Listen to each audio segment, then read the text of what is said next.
मेरे चैनल पर नए हैं तो आपने मेरे चैनल को करना है सब्सक्राइब, लाइक और बेल आइकन के बटन को प्रेस करना नहीं भूलना, क्योंकि बेल आइकन के बटन को प्रेस करने से आपको मेरी हर नई आने वाली इंफॉर्मेटिव वीडियोस का नोटिफिकेशन मिलता रहेगा। 32 साल कबल गिलगित से इस्लामाबाद के लिए रवाना होने वाले PIA के बदकिस्मत फोकर जहाज़ और इसमें सवार 54 अफराद का आज तक सुराग नहीं मिल सका। 25 अगस्त 1979 की सुबह गिलगित से इस्लामाबाद के लिए रवाना होने वाली पाकिस्तान इंटरनेशनल एयरलाइन की फ़्लाइट नंबर 404 पर मुसाफिरों और अमले के इरकान समेत कुल 54 अफराद सवार थे, जिनमें 5 शीरख्वार बच्चे भी थे। इस फ्लाइट को गिलगित से रवाना हुए 23 बरस बीत चुके हैं, मगर ये अब तक लापता है। इसके बारे में कुछ मालूम नहीं हो सका कि इसके साथ क्या हुआ और किन हालात में हादसा पेश आया। हकाम ने तैयारे के मलबे को ढूंढने की तवील मगर नाकाम कोशिशों के बाद इस फ्लाइट पर सवार तमाम अफराद को मुर्दा करार दे दिया था। जब BBC ने PIA और सोल एविएशन अथॉरिटी से रब्ता कायम करके फ़्लाइट नंबर 404 के हवाले से मालूमात लेना चाहिए तो बताया गया कि ये बहुत पुराना वाक़या है, इसलिए इसके हवाले से कोई तहकीकाती रिपोर्ट रिकॉर्ड में मौजूद नहीं है। दोनों इदारों के मुताबिक वो इस फ़्लाइट के हवाले से कोई भी मालूमात फराहम करने से कासिर हैं। एविएशन सेफ्टी नेटवर्क के मुताबिक फ़्लाइट नंबर 404 एक फोकर F-27 फ्रेंडशिप तैयारा था, जिसने गिलगित से 25 अगस्त 1979 बरोज़ जुमा 7:36 पर परवाज़ भरी थी। 7:40 पर तैयारे के अमले की जानिब से कंट्रोल रूम को बताया गया कि वो तवक्का कर रहे हैं कि वो 7:59 पर सतह समंदर 10,000 फुट की बुलंदी पर होंगे। अमले की तरफ से कंट्रोल रूम के साथ ये आखिरी रब्ता था।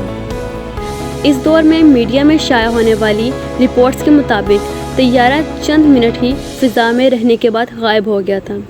एक अखबारी रिपोर्ट के मुताबिक PIA के तर्जुमान ने मीडिया को बताया था कि तैयारा लापता होने के बाद पाकिस्तान के हिमालय पहाड़ी सिलसिले में कम अज़ कम 700 अफराद, जिनमें मोहिमजो और इलाके में वाक़फ़ियत रखने वाले मुकामी अफराद भी शामिल थे, ने तैयारा तलाश के ऑपरेशन में हिस्सा लिया, जो कई रोज़ जारी रहा।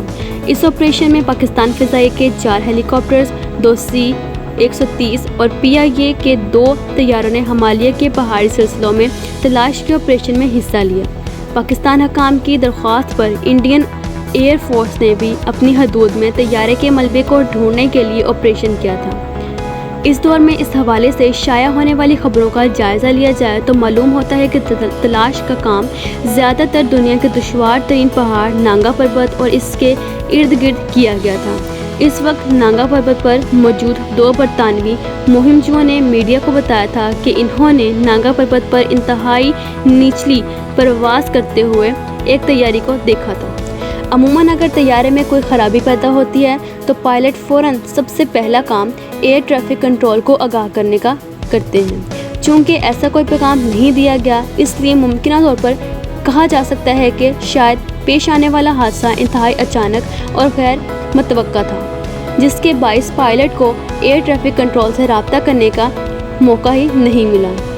ये भी मुमकिनात में से है कि जहाज़ का मौसलाती निज़ाम ही फ़ेल हो गया हो, जिसके बायस रब्ता करना मुमकिन ही ना हो रहा हो। फिदा हुसैन कहते हैं, अगर इस ज़माने की कुछ शवाहिद इकट्ठे किए जाते या कोई तहकीकाती रिपोर्ट मौजूद होती जिसमें कोई इशारा या सबूत दस्तयाब होता तो इसकी बुनियाद पर आज के दौर में जदीद टेक्नोलॉजी से तलाश के अमल को बढ़ाने की कोई तवक्का भी होती, मगर अब ये नामुमकिन है। इसका कहना था कि नांगा पर्वत के ग्लेशियर और बर्फ़ पर तैयारा तलाश करना आसान चले गए।